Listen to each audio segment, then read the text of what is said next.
Recently, my colleague Mary Gemma on our sister series Lessons in Leadership sat down and spoke with Dr. Alaine Arnott, who's the president and CEO of the National Liberty Museum.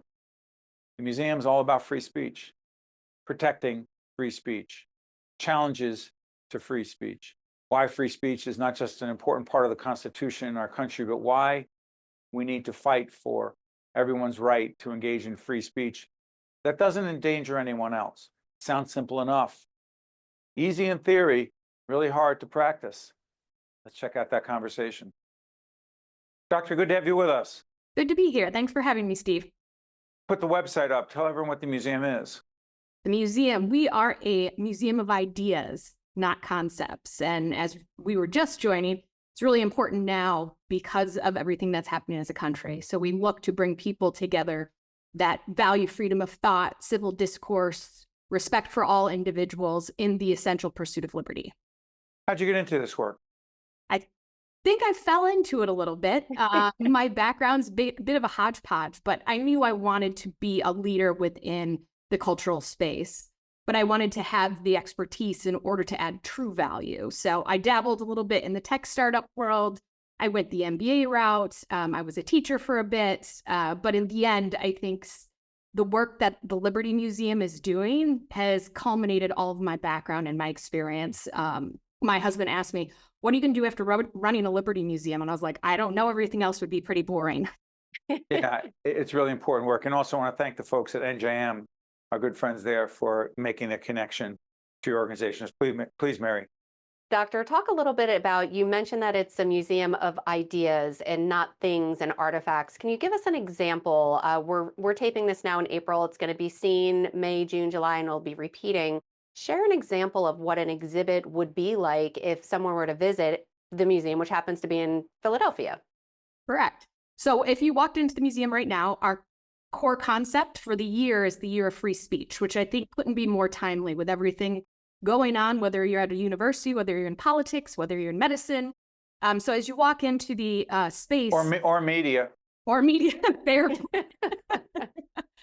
So as you walk in, you'll see 3 different galleries that are focused on free speech in collaboration with our permanent gallery space. So you'll see an exhibition that's focused on the foundation of free speech and what creates a culture of free speech. The second, we work with living artists to bring about a different way to approach how museums can create conversation. Sometimes you don't need words. Sometimes you need visuals in order to break that barrier of just having a hard conversation. And then the last one is about the future. And the future could be tomorrow, or it could be 20 years from now of free speech. So the exhibition that will actually launch in May, we are building out our first ever AI conversation. So you'll actually get in front of an AI with 6 different topics that are from easy to hard. So it could be about the banana that was up on that sold $5 million. I think it was $4 or $5 million. It sure was. Talk about that, or we could talk about the monuments and why monuments have been taken down. What does that mean from a liberty standpoint? Even getting into the transgender athlete issues, and how do we talk about that? How can we, as Americans in a liberal democracy, embrace what it means to have free speech as it's the foundation of our country? Let me follow up on this, Alaine. The Teacher as Hero Award. There are many teachers, many educational leaders who want to hold on to the intellectual integrity of what they do, their independence, the ability to do what they're doing without being told what to teach and how to teach it. What is that award, and how is it connected to free speech? So the Teacher's Hero Award are about teachers that are really embracing what it means to bring liberty, to bring civic dialogue, to bring civic education into the classroom.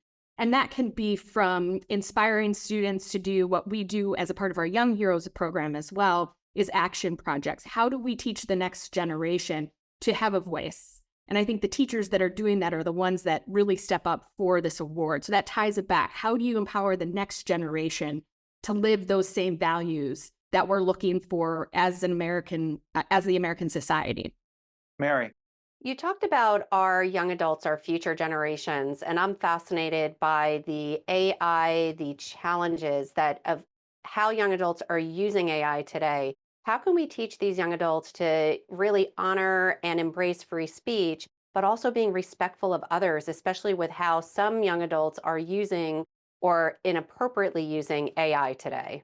I think it's a learning with any new tool that's introduced to our society. It Right. takes a minute to figure it out. I mean, if you think about social media as the prime example, and now I think with Jonathan Haidt's book that came out about Yeah. the next generation. An anxious generation? Yep, anxious generation. And I think things like that, we will go down rabbit holes, but we have to self-correct. And I think that's a part of it. I think it's also really critical in our time, and I'll go back to civics education, that we teach students how civics education isn't just about the Constitution. It is about creating citizens that value what we value as a country. And in terms of AI, that's a respect. We still have to be knowledgeable. We still have to be educated and see AI as a tool to help us become better citizens.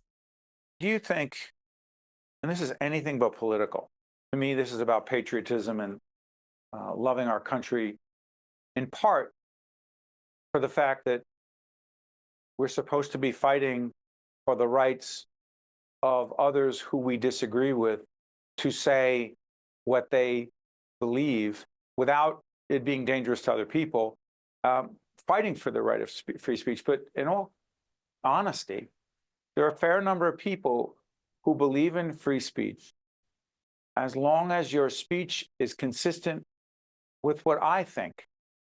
And if we agree, you're fine. If we don't, you're dangerous. Yep. And need to be stopped. Am I oversimplifying it, Doctor?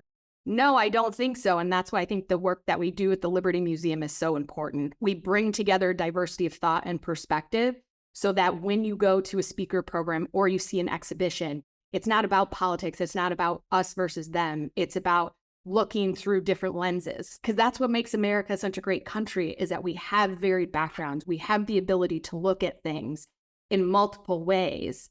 And if we ever lose that, then we become a one-dimensional country that cannot have the creativity and the innovation and all of the other aspects that come with having those diversity. One more quick follow-up. Isn't it scary for some in media and higher education, other educational institutions, not-for-profit organizations, to engage in this thing called free speech if, in fact, much of their financial support comes from government sources who are saying, nah, if you don't acquiesce, we're cutting off the spigot. It's in theory, free speech makes perfect sense. But when you have to pay bills and everybody has to get a check every 2 weeks, easier said than done, no? Oh, yes. Actually, as of the last night at about 6 o'clock, I got the notification that our IMLS grant was terminated. And this is a big hit for us. But one of the things I think— What grant is that? Is that from the government? Yep, that's federal government. So that happened last night. And for me, it changes every 4 years. You're not going to know, especially at the federal level, what's going to happen. So I think it's our job as nonprofits and cultural centers to really look at diversification of revenue sources. And that's hard and it's challenging, but we also need to challenge the current generation, the next generation of givers and donors, that we can't rely on the government to be our funding source. We've got to value it as a larger society, what cultural, the arts, sciences bring to us as citizens. It is more important than ever before. Couldn't care less what your politics is, but protecting and fighting for people's right to engage in free speech. I think it's somewhere in the Constitution. It might be the first, who knows? Dr. Alaine Arnott, President and CEO of the National Liberty Museum. Thank you so much for joining us. We appreciate it. Thank you so much. You got it. Stay with us. We'll be right back. One-on-One with Steve Adubato is a production of the Caucus Educational Corporation.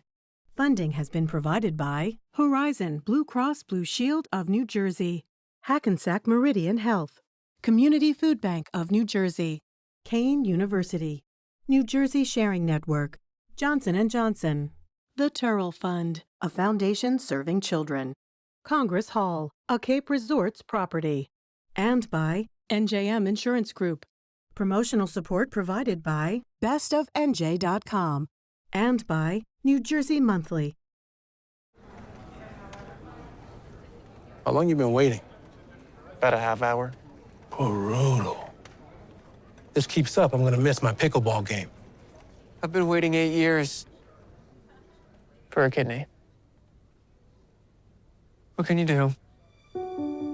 Over 100,000 people in the U.S. are waiting for a life-saving transplant. But you can do your part in an instant. Register as an organ donor today at njsn.org.